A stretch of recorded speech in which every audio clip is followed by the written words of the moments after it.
Are you satisfied with your understanding of sustainability? If you are not, imagine a journey together, a pluralistic one, with academia, innovators, startups, NGOs, all looking for solutions to the greatest challenge of our time. My name is Samuele Tini, and this is the Sustainability Journey. So welcome to our new episode. Today we are going a step further in our journey, discovering the B Corp movement. And we are doing with an expert that has crossed 2 continents, and she has worked in Asia with the B Corps, and now she's in Europe. She's a sustainability leader and a great expert on the B Corp movement. I'm pleased to welcome Laure Korenian-Chabert to the podcast. Thank you, Laure, for being here. Thank you very much, Samuele, for having me. It's a real pleasure to be here. We will discuss your work in the B Corp, especially your experience with the B Purpose Bureau. That is your company that you co-founded. Before that, I'm always curious to ask this is Laure's journey to sustainability? I actually started my journey way back as an investor relations professional, so nothing to do with sustainability. First, working in Paris for 3 years and then in London for 7 years. And these were really my formative years. They were really formative years for me. But 8 years in, I kind of had the feeling of déjà vu creeping up. And that coincided with the birth of our first child. And then shortly after that, we had our second child. And when I went back to work, I felt sort of out of place. And not just because I was the youngest mom at the firm there. I used to be very passionate about my job, and finding purpose in helping companies communicate with investors, analysts, and media. And there had even been a time when I got a rush from stuck in the office until dawn, dealing with lawyers, bankers, and CFOs on an upcoming IPO, for instance. But right there and then, I felt disconnected. Something was missing, but I couldn't put my finger on what exactly. Our acting HR must have sensed it as well, because that's when he asked me if I wanted to be part of the new green team they were putting together to help companies communicate around their sustainability issues. I didn't know anything about sustainability at the time. And bear in mind, that was back in 2007. So it was still early days and very much considered niche. Despite my ignorance, though, I agreed, eager to discover something new. And one of our clients then, one of the green team's clients was Suez. And that's when I discovered the concept of circular economy, which the Suez CEO, Jean-Louis Chaussade, talked about extensively. Going from linear economy to a circular one that considered from the design stage, the global challenges like climate change, waste, and pollution really appealed to me. It seems, so logical to anchor your company in a broader environment than just the boardroom and to consider other stakeholders beyond shareholders in your decision making. I know it sounds, maybe a little bit obvious now, but it was somewhat of a revelation to me at the time, and for the past 8 years or so, I had been so embedded in a world where shareholder primacy reigned, Friedman was still king, and a world where the Millennium Development Goals targeted developing countries, right? The sustainability challenges and opportunities I came across through my clients got me so interested that I decided to learn more and to enroll in a master's degree on environmental management. But I was working office hours, studying for a master's, and raising 2 very young children. So when my husband told me we would be moving to Hong Kong in a few months, I knew something had to give. And I wanted to keep, the kids and the family that I was sure of. And I needed to focus on the move. But contrary to what everyone expected, I dropped the prestigious job to focus on my studies. And really, people thought I was crazy. I remember a friend telling me very bluntly, "You're having a midlife crisis," even though I was only barely 34. She said, you can't give up your job for a passing trend. And the passing trend she was referring to was sustainability, right? That's how people saw it at the time. Passing trend. Yeah, just passing. But I knew in my gut that it was the right thing to do because it felt like a more meaningful way of doing business. And I loved and still love the business world. I believe that businesses are part of the solution. They are the movers and shakers of this world. They must be part of the solution. And I believe that taking a more holistic view, taking a step back from short-term profits and addressing the social and environmental issues also represented great business opportunity. And I think in all this, being a mother probably played a role in changing my worldview. I know it sounds a bit cliche, but I wanted to be able to look my children in the eyes and say, I tried to do my little part to make this world a better place for you and your children. Overall, I think, I, like others before me, had come to the realization that stakeholder focus could be a win-win solution, which delivers benefits both to society and to shareholders. What I hadn't realized, though, was that the country we had just moved to, Hong Kong, was far from there yet.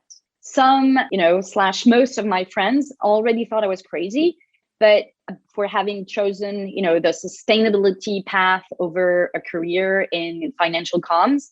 But for Hong Kongers, I was straight up bonkers, You can see a pioneer in your life because you pioneered sustainability. Yes. And then when you were starting to become, then you went also to preach, let us say, in foreign land, using old metaphors. Yeah, you're absolutely right. What you just said, in the literature, rather than being cliche for women, even literature, because, as you know, I'm reading a lot, especially also for B Corp corporation. When women leaders are there are higher chances of success and more focus on the purpose. Notwithstanding that, also my small experience with this podcast, let us say, 90% of guests of the podcast are women. So I can really see that women are leading the world to a better future, and you are part of one. Fortunately, I think men are catching up as well, Yeah. We are trying. And it's really interesting what you say, because I can see the passion, the flow that is coming from you, and, the fire burning for the sustainability. And what you said, from the work of the investment, and the shareholder to the stakeholder. And then I think when and how you got together, because you said that, going toward the shared value, going toward the stakeholders, how you met the B Corp? So that was a little bit later. So, when I arrived in Hong Kong, as I said, people thought I was 5 to 10 years too early in that field because Hong Kong was, and I guess to a large extent is still led by short-term profits. But in any case, I ended my master's, joined an organization focused on promoting sustainable and responsible investment in Asia. Just to tell you a little bit about what the state of the market was in Asia at the time, the organization closed after a couple of years, well, at least a couple of when I was there, of me being there. And that says a lot about the maturity or lack of, in that instance, of the sustainable investment market at the time. So I went back to my own consultancy work that I had started during my master's, and to projects that, were sustainability oriented and on trying to empower businesses to be their best selves. And I think around Christmas 2019, maybe that was, an early gift, I came across an upcoming B Corp consulting consultant training program organized by the then newly founded B Lab Hong Kong and Macau. And of course, I was aware of the movement, but I didn't know what being a B Corp really entailed. So I joined this 3-month certification program, and that's where I met Per and Nikki, who would later become the 2 other co-founders of the B Corp Bureau. And the first step of the training was to read, I don't know if you've read it yet, the B Corp Handbook by Ryan Honeyman and Tiffany Jana, which is a really great entry point for anyone interested in learning more about B Corps. And I would encourage our listeners, the ones that haven't read it already, to really have a read. And studying the book and the B Corp assessment was kind of an Eureka moment for me, right? It felt like suddenly all the pieces of the puzzle came together. I had been using a number of different frameworks and processes as a sustainability consultant, like systems thinking, environmental management system, the SDGs. But for the first time, it seemed I had found a framework that encompassed it all. The B Corp builds on the important work other organizations and industry groups are doing to measure impact, because as you know, you can't really manage what you can't measure. But it takes a more holistic approach, taking all of a company's stakeholders into consideration. And the assessment is also linked to the UN SDGs that I mentioned, as well as to the Global Reporting Initiative. And even the movement's tagline, balancing purpose and profits to redefine success in business, was music to my ears. And the cherry on the cake was that I found out that the framework catered to all companies, whatever their size or industry. It was really inspiring to see that big corporates like Natura, Patagonia, Ben & Jerry's, but also smaller companies like Domi in Taiwan or Cards in Australia were part of this global movement.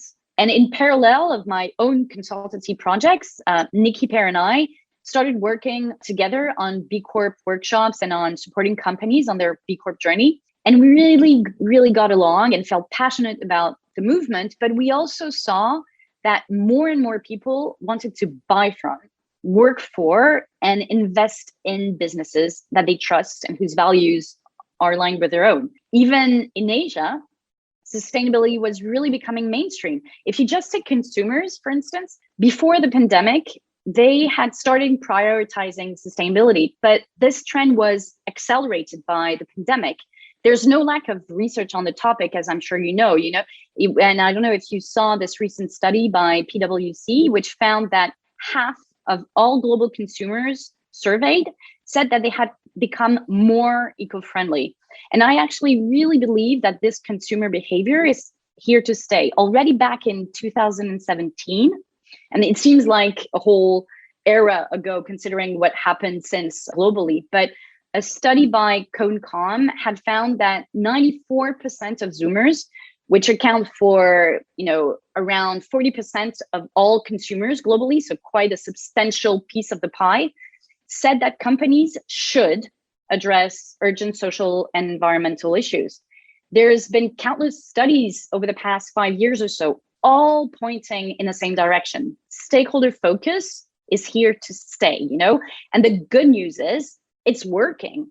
If you look at the S&P Global ESG Index, for example, it's outperformed the S&P Global Index over the last 5 years. So with all that in mind, Pear, Nikki, and I decided to establish our consultancy firm, the B Purpose Bureau, or the Bureau, like we like to call it, to help businesses put purpose into practice by using the B Corp framework.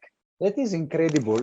And you have really built the case, not only the business case of sustainability, but also the business case for B Corps. It's really, I was reading, a recent article on the Stanford Social Review, in the next 10 years, it will be almost awkward not to be a B Corp, or at least a company that has also a stakeholder perspective. And it was coming from Danone, not from, some niche and small owned or.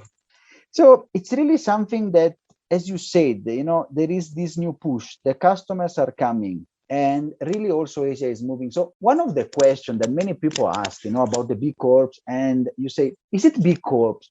For everybody, how, for example, people and businesses that are here, it's a question that I usually ask, is it for me, or is it just for this, as what you mentioned, these Patagonia guys? No, absolutely. It's really for everybody. It's a roadmap for any business, whether they're big or small, whatever the stage they want to take it. Because, the certifying scheme measures a company's entire social and environmental performance. And because the process is so stringent, audited, as you know, by an independent third party, you know that when you see the B Corp logo, you're dealing with a company, again, whatever its size and industry, that is walking the talk. And we often get asked, is it easy to become certified? You know, if these startups and these companies, whatever their size, come to us after hearing about it, and is it easy to become certified? The short answer is no. It's really a demanding process. It requires time, effort, and long-term commitment, especially because, you know, you must recertify every 3 years. But that is a good thing. You know, as a consumer, it means that you can really trust a brand when you see the B logo. It's sort of a badge of honor. And as a certified B Corp, you get customer recognition and you build customer loyalty. I think B Corp is an antidote, right, to greenwashing and purpose washing, a way of telling a good company from good marketing. And certifying as a B Corp is really a powerful way to build trust and credibility for your business. The hard work, because let's not, you know, lie to ourselves, it is very hard work that you put into this continuous journey of improvement, also translates into stronger employee engagement and attracting new talent. And given the current increasing resignation rates we're seeing across the globe, the great resignation, as they're calling it, attracting and retaining talent is a particularly hot topic. And if you take Patagonia, for instance, they said last year that they received more than 9,000 job applications for every single internship position. And that's a really nice problem to have, especially nowadays, right? But other businesses, smaller businesses like Palo IT, a tech firm in Hong Kong, also told us that they had seen an increase in job applications since they had become a B Corp. And another perk of being a B Corp, and that's, I think, you know, works for companies of all sizes as well, is that you draw attention from investors whose values are aligned with your own. Some funds actually now use the BIA to assess potential investees. But, you know, investors are starting to see the value in B Corps, and sure, they absolutely understand the importance of talent attraction and retention, particularly millennials, but they also appreciate the greater transparency they have through access to operational, sustainability, or impact data that are not generally shared in financial statements, right? Or they also appreciate the fact that the framework allows to benchmark companies and compare apples with apples. And I think another tangible benefit we've been seeing with our clients is that going on a B Corp journey forces you to think outside the box a little bit. And this in turn can lead to innovation. One of my clients, Stella at the time, explained how incorporating the commitment they had made as a B Corp in the production process had led to innovation and actually a whole new range of products. It really helps you to think differently. And I don't know if I've mentioned, but I think, you know, there's a free online tool that anyone can access. So if you're out there and listening, I would really encourage you to have a look at this very practical tool. It's free. So it's a system and it's called the B Impact Assessment, BIA, and it recognizes the positive impact you have, but it also helps you to find new ways of creating that impact. So when we go through the BIA with our clients, we always come across low-hanging fruit, easy ways for them to improve. And it could be as simple as implementing a code of ethics policy or e-waste policy or setting targets for volunteer hours, you know? So there are lots of easy ways to improve. And then there are harder ways to improve when you look at more the impact business model, you know, so operational versus business model. That's where you create the most impact.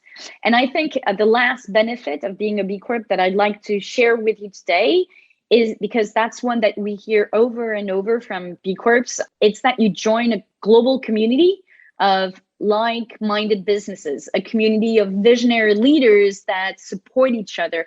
It's really a complete door opener. So again, if you're a small company looking, you know, for support, but even if you're a big company and wanting to drive that further, you're part of a big community that all look in the same direction. And I think that's very important. So, you know, that was a long answer for a brief conclusion. Yes, the B Corp is for everyone, and it's a great roadmap for any company, even if they don't want to get certified. Thank you so much. I mean, it is a very comprehensive and very strong argument for B Corps. I mean, and it's really also within the literature, because it's really something that now we have seen, and it is not just, wishful thinking, is based and backed by number and the practice. And although you say it is hard, is now a path that is worth taking and working. I want to, if possible, to dig a little bit deeper, in your experience as a practitioner. Can you tell us, now I got excited. I'm there. I'm almost jumping and thinking and taking the journey and going towards the question that to reach, which, as you said, is not ticking box, but really transforming. Can you give me some of your experience as a practitioner? Where are the most difficult parts, which are also, the good parts? So, just to prepare myself. So I think let's start with the easy part. I think the easiest part is probably to improve on your operational impact through the day-to-day operations of your business, like setting up a recycling policy for your employees to follow, but taking it to a higher level, that's what is sometimes difficult, to have, an impact business model. And that's about creating impact as a business. I'll give you an example of a company that does that. It's Allbirds.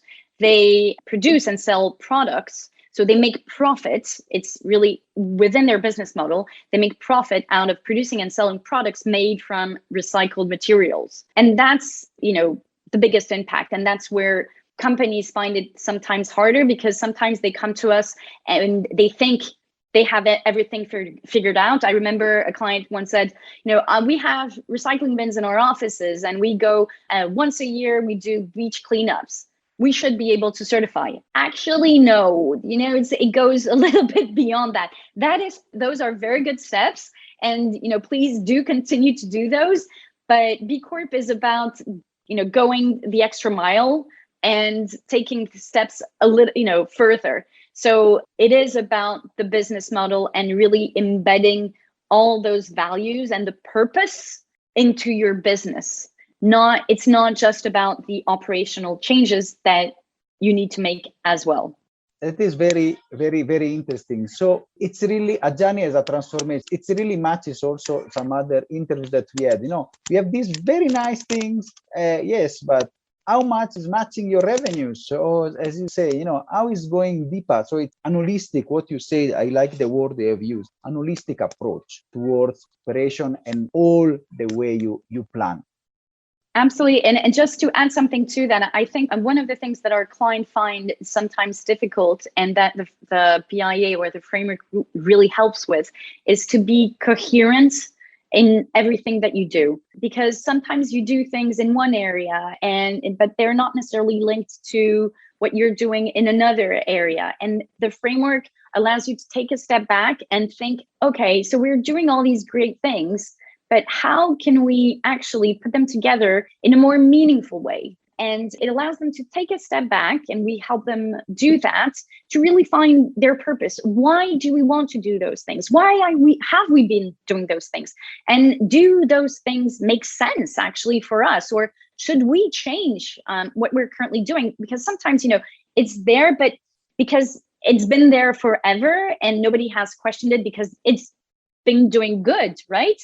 But is it really synced with what the company is? That's what the framework also helps with, and what we help clients with is really to align their purpose, what they're doing. That is extremely interesting what you just said. It's really at the core of the certification, and it is also how to align your motivation with what you are doing. It's not like a bandwagon that you jump in and out, but it's something that you stay there because you have also a vision. I want to ask you, we are also some storms coming. You have made a long journey from let us say, the shiny and mighty banking, and I'm sure financially rewarding world of the, let us say, Milton Friedman, to now you have become a real sustainability leader. And not only that, now you have become an advocate, also, putting together the two perspectives, the purpose, the value, and on the other side, of course, the profit.